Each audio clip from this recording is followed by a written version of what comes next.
another Chinese rap. Now, unfortunately, it's not all in English, but there's a little bit of English. So we want you to listen to this very quickly, okay? We're going to bring it up here. We'll get ourselves out of it. And now just listen very closely to this.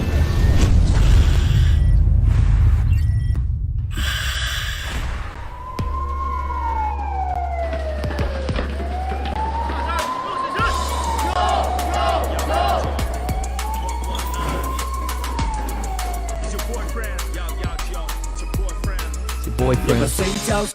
It's your boyfriend. Okay, sorry. First of all, before we even get into this, you know they have this shot right here in the beginning. They're all standing on this collapsed... That's the biggest takeaway for me. Yeah. So they're standing on this collapsed building and it's... the firemen. Yeah, the firemen. And it says on a big banner, Rate Building Materials Market. What's going on?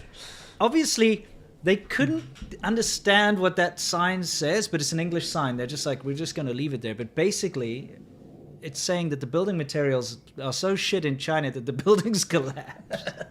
But it's true. Maybe it's like cut rate building materials market. It should be great. Yeah, that's right. Great building materials. Okay, sorry. Anyway, this is a promotional rap for firefighters. Okay? Yeah.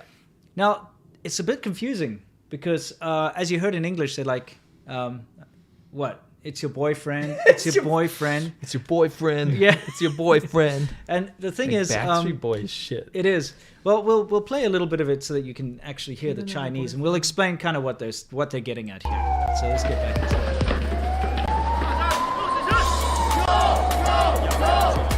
Jojo, yo. It's your boyfriend. Yep. It's your boyfriend. It's your boyfriend. 有个随叫随到的男朋友，他的电话号码是119，在危难的时候和你手牵手，第一时间出现不找借口。这就是随叫随到的男朋友，他的电话号码是119。 It's not as embarrassing as the other ones. Yeah. For the boyfriend part. Well, basically, yeah, what they're saying there's like, oh, it's your boyfriend. His phone number is 119, and he'll be there for you whenever you need him, 24 hours a day. He's there to save you, that kind of thing. But basically, it's cringe, but it's like, oh, the firemen are your boyfriends. But here we have this weird juxtaposition once again. You know how China's been on this kind of, I don't know, crusade to end the sissy boy thing? Yeah. They make the firemen look a little sissy, if you ask me. It's weird, right? Because they're trying to ban the sissy boy thing, and then they go and really just enter K-pop rip-off territory. Yeah, because they get some pretty handsome Chinese guys here to dance around, but then they make them dance around like sissy boys. Which is fine, but they should ban but that's it. Against their... Don't make it illegal if you're going to make them do it. Yeah, it's like the army thing when they're dancing in the snow. Yeah, which we got copyright hit for, by the way. That's yeah. So hopefully this doesn't happen. Well, obviously this is a proprietary song. That you think so? I don't know, man. They always copy things. It's pretty bad, though. Yeah, it's but not very good. It's not like you don't get bad rap. True. So, but this is pretty bad. It is. Okay, we'll play it out a little bit just so you can get an idea of it. Let's go. 在为难的时候和你手牵手，第一时间出现不找借口。要知道没有人天生就勇敢，那都是责任和担当在呐喊。 Okay, so yeah, you get the idea. You can see in the background though, it's kind of cringe. Can you imagine American firefighters doing this? Maybe there's some, there's some cringe local shit in America. Yeah. The thing is, this is statewide, right? Yeah. This would be like the whitehouse.gov putting something out. Then what is the emergency number for fires in America? Well, you just call 911. Oh, you just call 911. This is 119, in China's. Oh, it's so different to 911. They just changed it around. I think most countries... 119 instead of 911. A lot of countries do that. I'm just saying, isn't that just a bit...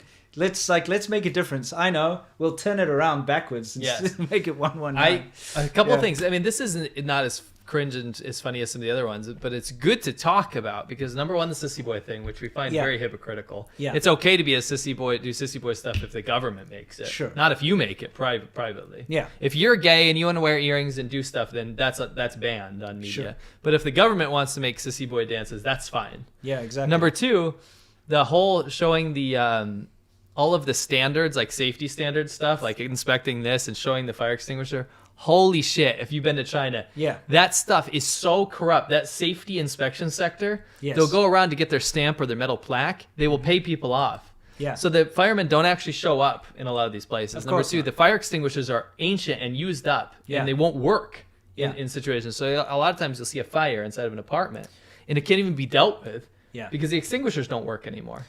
The fire escapes can be faulty, or, for example, like when they came to my school and said I needed to have 2 fire escapes or whatever. Actually, they were just asking for a bribe. Yes. You can imagine how many places don't have fire escapes that just paid the bribe. One thing that I've found out from Chinese propaganda is that it's more of a want list, like a wish list. Yeah. You know what I mean? Like it's like that. this is what we want our country to be or be able to do, but it's not quite there yet. And if you look, they're showing how the firemen will show you, look, this is the sign that shows where to go. Okay, which is pretty common sense, but you know, they'll do that for you. They will show you how to look for the expiry date on your, you know, whatever, and we'll come to your school and talk to you about fire safety and stuff. I got to tell you, that's something that concerns me greatly in China is the fire safety. Yeah. It's bad. You know, the I've actually got a video, I believe, somewhere, but the apartment complex I was living in, you know, it's very typical in China, especially in Shenzhen. People run little companies out of their apartments. And by that, I mean like import-export stuff. They'll stock a bunch of crap chemicals and things in their apartment. They wrap it up and they ship it out from there. And clandestine factories. Yes, inside of apartments. Yeah, like level 1 apartments. Yeah. They'll put a garage door on it, start making fake beer, making little trinkets, calculators, stuff like that. Shut them down when the cops come. So anyway, somebody was running a little company out of one of the apartments in my apartment block, and it caught fire, and it burnt 5 apartments in a row. And you know, it was only after that they started to do fire drills and stuff downstairs and make a big public thing out of it. But it was so haphazard. I filmed it. I've got footage of these guys not knowing what the hell they were doing, trying to figure out what a fire hose was. You know, the local baoan and stuff. It was kind of crazy. Oh, yeah. Remember that?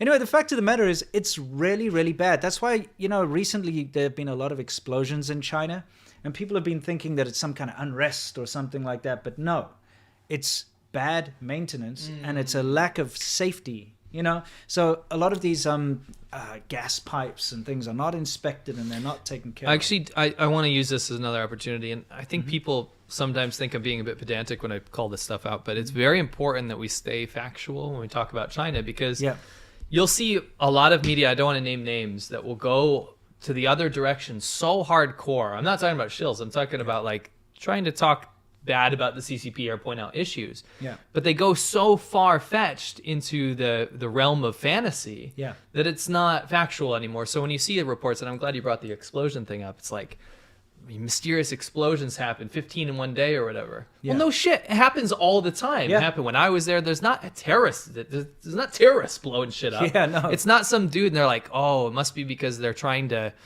protest the local government or protest the CCP. So they say it's a chemical explosion, but actually it was a... No, it is actually just a chemical explosion or a gas explosion. And it's a gas explosion. And it's... Remember the electric panels inside of apartment buildings? They are, you go to a nice apartment building and go on the roof of that one we used to film the views of Huizhou on. Yeah. And you look at that panel and the whole box is fried. Yeah. And it's sparking. Yeah. And it's a massive fire hazard, and that happens nationwide. So of course stuff blows up, dude. I went to go visit some family in Fujian back in the day, a Chinese family, and in their house, they're sitting there watching TV, and I could hear this like... We've heard that sound. And I was like, what is this? Yeah. And I went to go look behind, and you know where they plug into the outlet into the wall? One of the wires there was frayed, and it was arcing. So it was like literally arcing, electricity.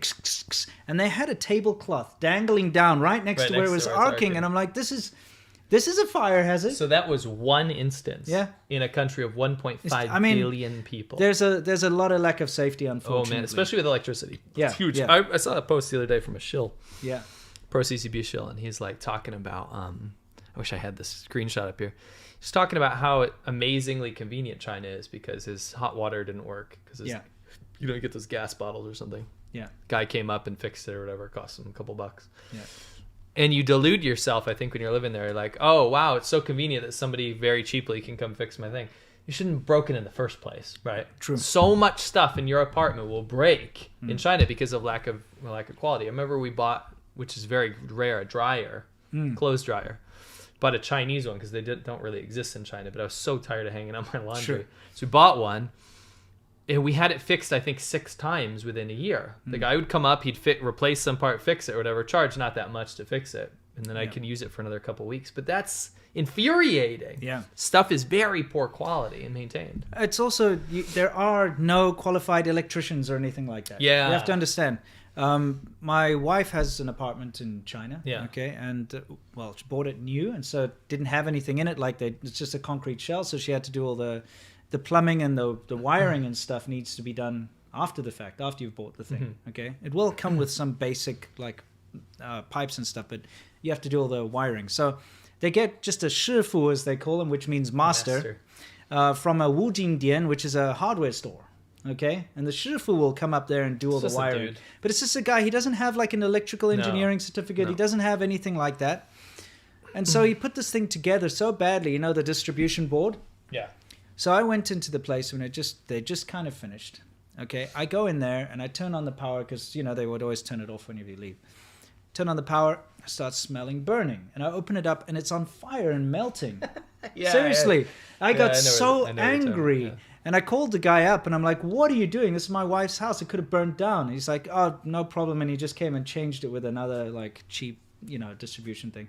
He hadn't wired it up properly. And so there was a gap and it was arcing and doing all sorts of stuff. Anyway, we're getting off track here. Yeah, but it's important to talk about. You have to understand that there are plenty of issues when it comes to safety in China. Things like elevators, escalators were killing a lot of people at some point, believe it or not. I even made a video about it. Oh yeah. I mean, I've said this way too many times, but the elevator in my brand new apartment building collapsed with a family inside. Yeah. Where I take my family. Yeah. I mean, I don't know how it became a thing, but there were like actual multiple escalator deaths. Oh, escalators. Yeah. Escalators. They eat people. Yeah, because you know they weren't properly maintained and stuff. Anyway. Oh, elevators eat people too. Chop them in half. Yeah. Yeah. You see that too. It's pretty bad. Oh my gosh. And again, why does that happen? Because the inspections are supposed to happen. Yeah. Just like my building maintenance, the owners of the building, they pay the local government to give them the CCP stamp of approval. Yeah. This is a safe elevator, and they never actually got it checked. Well, you know what? One thing about living in China taught me is it taught me how to be my own plumber and electrician. Yeah. I got pretty good at all of that because you know the faucets in the walls and stuff would break off. Remember, like where the washing machine is, and you like try to unscrew it or at the toilet and just like break. Yeah. Oh man. Anyway, pig iron stuff. Yeah. You could always go down to the Wujingdian, which is the 5 metal shop, which means a hardware store.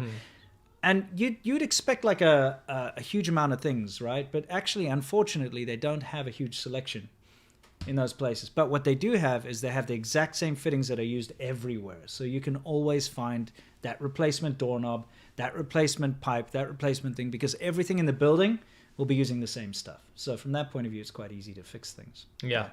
Yeah, it's a good point. It's a good point. Anyway, let's move on from our cringy fireman rap. Yeah, I thought there were some good talking points within that rap. You know, yeah, and some good things to learn. And again, actually, I will say this is a net positive. Oh yeah, because fire safety awareness is good to have. Absolutely, so we need more of this. Yeah, more of this. So as much as we're making fun of them, it's a good thing. I still think the rate building materials that's hilarious, and I think that what they were trying to do was show, okay, this building, like something happened with it, and we're going to rescue people. But really, what I see there is that buildings fall down in China and people die.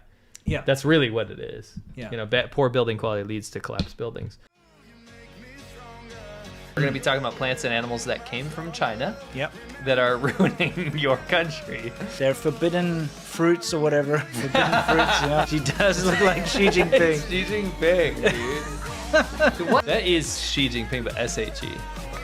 Easy to catch, I guess.